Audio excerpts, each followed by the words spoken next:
Hello, welcome to our channel Brill Learnings. New series computer awareness మీద ఈ series start చేశాను. ఇది మెయిన్గా KVS, NVS, SSC, banking, other private companies అన్నిటికీ use అవుతుంది.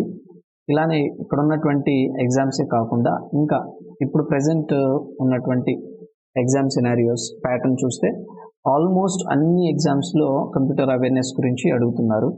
కాబట్టి ఈ వీడియోస్ అన్నిటిని విజిట్ చేయండి. మనకు ఎగ్జామ్ పాయింట్ ఆఫ్ వ్యూలో ఏవైతే యూస్ఫుల్లో వాటన్నిటిని ఫిల్టర్ చేసి సింపుల్ వేలో చేయడం జరిగింది. కాబట్టి వీడియోస్ని విజిట్ చేయండి, ఖచ్చితంగా మీకు యూజ్ అవుతుంది. అండ్ ఈజీ వేలో ఉంది కాబట్టి ఖచ్చితంగా మీ ఫ్రెండ్స్కి కూడా షేర్ చేయండి, సబ్స్క్రైబ్ చేసుకోండి. So without further delay let's get in to the contents of computer awareness which I'm going to cover up in upcoming videos.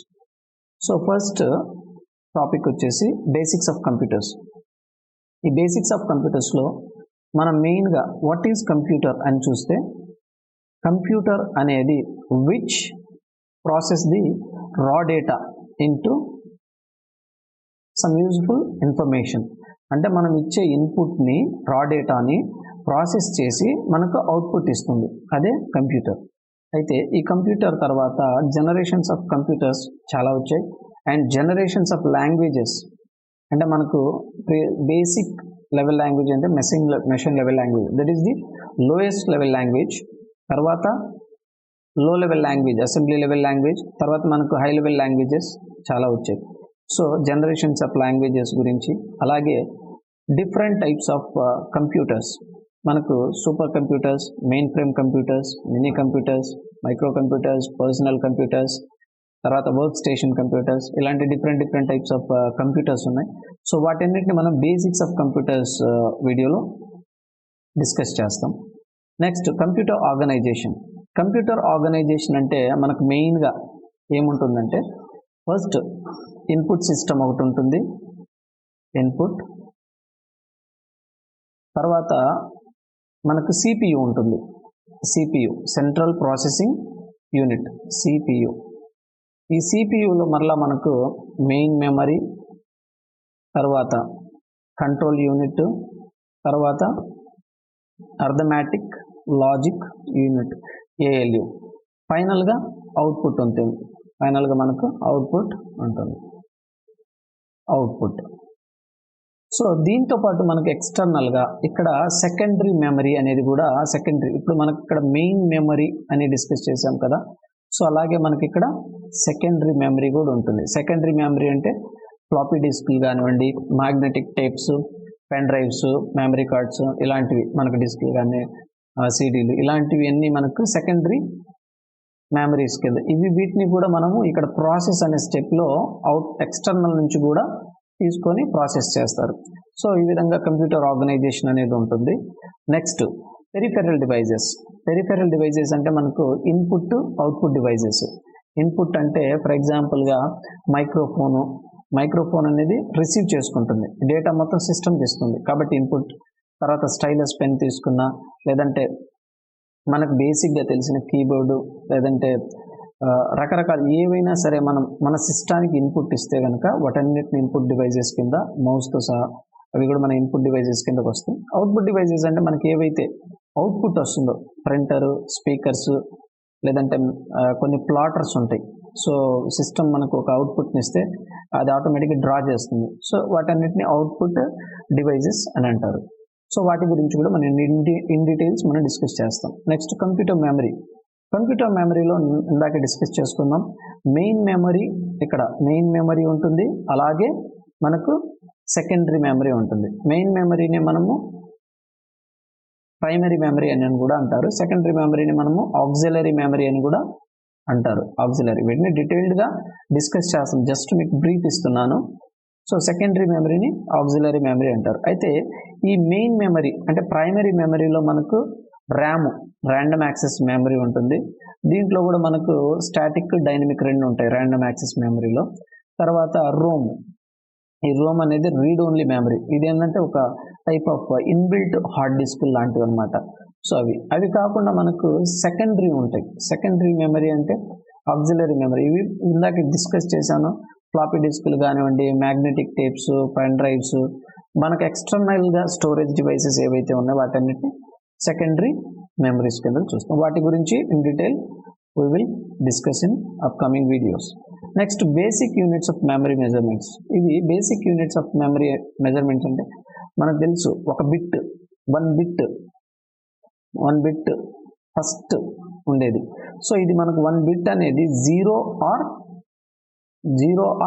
1 అనే బైనరీ ఫామ్లో ఉంటుంది. ఇది 1 బిట్ అంటారు. సో ఇలాంటివి మనకు ఒక 4 బిట్స్ ఉంటే నిబల్ అంటారు. 8 బిట్స్ అయితే 1 బైట్ అంటారు.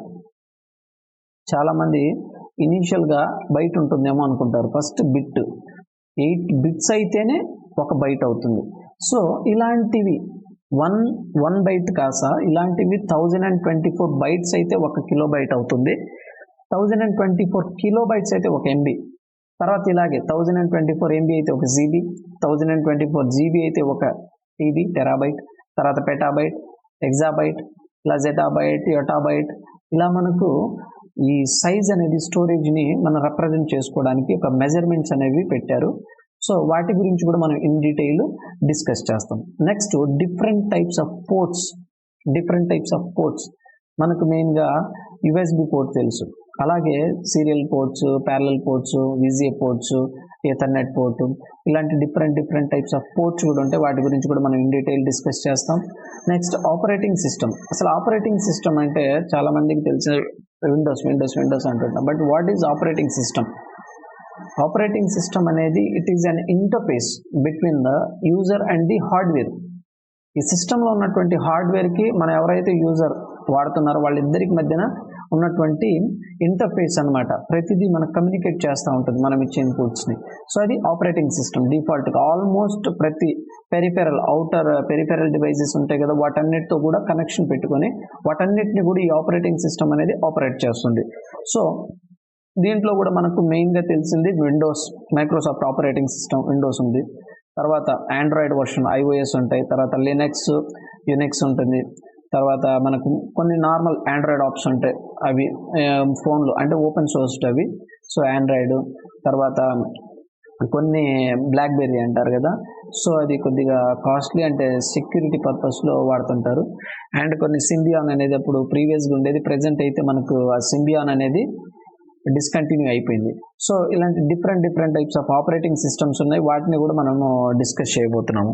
Next, Microsoft OS, Microsoft Office, దీన్ని MS ఆఫీస్ అని చెప్పి అంటారు కదా. సో దీంట్లో మనకు మెయిన్గా Excel, WordPad, PowerPoint and ఇంకా అవుట్లుక్ ఉంటుంది, MS యాక్సెస్ ఉంటుంది. వీటి గురించి కూడా మనం ఇన్ డీటెయిల్గా డిస్కస్ చేస్తాం. నెక్స్ట్, ఇంటర్నెట్లో మనకు మెయిన్గా ఫస్ట్ ఇంటర్నెట్ అనగానే కనెక్షన్స్, అది డైలప్ కనెక్షన్సా, వైర్లెస్ కనెక్షన్సా, లేదంటే బ్రాడ్బ్యాండ్ కనెక్షన్స్ అనేది మన ఇంటర్నెట్లో డిస్కస్ చేస్తాం. నెక్స్ట్, ఈ కనెక్షన్స్ తర్వాత ఇంటర్నెట్లో కూడా ప్రతిదానికి ఒక ఫైల్ని మనం ట్రాన్స్ఫర్ చేయాలన్నా ప్రోటోకాల్స్ ఉంటాయి, లేదంటే ఇంటర్నెట్ ప్రోటోకాల్స్ అంటారు, IP అడ్రస్ అంటారు కదా. So internet protocols, file transfer protocols, లేదంటే HTTP, ఇలాగ ప్రతిదానికి కొన్ని ప్రోటోకాల్స్ అనేది ఉంటాయి. సో వాటి గురించి కూడా మనము డిస్కస్ చేస్తాం. తర్వాత ఇంటర్నెట్లో ఉన్నటువంటి టెర్మినాలజీ, మనకు వెబ్ పేజెస్ కానివ్వండి, లేదంటే వెబ్ బ్రౌజరు, www అంటే ఏంటి, ఇలాంటి వాటి గురించి కూడా మనము డిస్కస్ చేస్తాం. నెక్స్ట్, కంప్యూటర్ నెట్వర్క్ అనగానే దీనిలో మనకు మెయిన్గా టోపాలజీ చూడొచ్చు, అంటే వాటి కనెక్షన్స్, ఇంటర్ కనెక్షన్స్, కంప్యూటర్కి ఉన్నటువంటి కనెక్షన్స్ టోపాలజీ అంటారు. బస్ టోపాలజీ ఉంటాయి, డిఫరెంట్ టైప్స్ ఆఫ్ టోపాలజీస్ ఉంటాయి. బస్ టైప్ ఆఫ్, లేదంటే రింగ్ టైప్ ఆఫ్, లేదంటే స్టార్ టైప్ ఆఫ్ టోపాలజీ, ఇలా డిఫరెంట్ టైప్స్ ఆఫ్ టోపాలజీస్ ఉంటాయి. సో వాటిని బేస్ చేసుకునేసి అవి ఎలా ఇంటర్ కనెక్ట్ అయ్యాయి సిస్టమ్ టు సిస్టమ్ అనేది దీంట్లో డిస్కస్ చేస్తాం. అలాగే నెట్వర్క్ డివైజెస్ ఉంటాయి, మోడమ్స్, లేదంటే ఎథర్నెట్, లేదంటే రోటార్స్, తర్వాత మన గేట్వేస్, బ్రిడ్జెస్, స్విచ్చెస్, ఇలా different types of network computer దాంట్లోనే మనకు అవి కూడా ఉంటాయి. సో వాటిని కూడా మనము ఇన్ డీటెయిల్గా డిస్కస్ చేస్తాము. నెక్స్ట్, కంప్యూటర్ సెక్యూరిటీ వచ్చేసి, కంప్యూటర్ సెక్యూరిటీ మెయిన్గా అసలు ఎప్పుడు వస్తుంది, మన కంప్యూటర్ని మనము ప్రొటెక్ట్ చేసుకోవడం కోసం అనేది ఈ కంప్యూటర్ సెక్యూరిటీ అనేది వస్తుంది. ఎప్పుడు వస్తుందండి మెయిన్గా మనకు మాల్వేర్స్ కానివ్వండి, లేదంటే కొన్ని వర్మ్స్ కానివ్వండి, స్పైవేర్స్ కానివ్వండి, లేదంటే డిఫరెంట్ అటాక్ అవుతాయి కొన్నిసార్లు ట్రోజన్ హార్స్, లేదంటే కొన్ని ఉంటాయి మనకు స్పైవేర్స్ కానివ్వండి, ఇలాంటి ఏమన్నా అటాక్ అయిపోయి సిస్టంలో నుంచి కీలాగర్స్ కానివ్వండి మన పాస్వర్డ్స్ని మనకు తెలియకుండానే హ్యాక్ చేసుకొని తీసుకుంటుంటారు. సో ఇలాంటివి జరుగుతూ ఉంటుంటాయి కాబట్టి వీటన్నిటిని ప్రివెంటివ్ మెజర్స్ తీసుకోవడం కోసం అని చెప్పి మనము యాంటీవైరస్ సాఫ్ట్వేర్స్, ఫైర్ వాల్స్, లేదంటే మనం డిజిటల్ సిగ్నేచర్స్ పెట్టుకోవడము, లేదంటే పాస్వర్డ్స్ క్రియేట్ చేసుకొని స్ట్రెంత్గా ఉండేటువంటి పాస్వర్డ్స్ని క్రియేట్ చేసుకొని ఇలాంటివి చేయడం వల్ల వీటిని మనము ప్రివెంట్ చేసుకోవచ్చు. సో వీటన్నిటిని కంప్యూటర్ యొక్క సెక్యూరిటీలో మనం డిస్కస్ చేస్తాం. ఫైనల్గా వీటన్నిటి మీద ఉన్నటువంటి ప్రీవియస్ ఇయర్ క్వశ్చన్స్, కొన్ని ఇంపార్టెంట్ క్వశ్చన్స్ని మనము లిస్ట్ అవుట్ చేసి చెప్పడం జరుగుతుంది. వీటితో పాటు అబ్రివేషన్స్ కూడా కొన్ని కవర్ చేద్దాము. సో దీంతో ఈ సిరీస్ మొత్తము మనకు ఖచ్చితంగా మీరు సిరీస్ అయిపోయిన తర్వాత 100% I'm sure enough that you will be very happy. Thank you. We'll meet in the next video.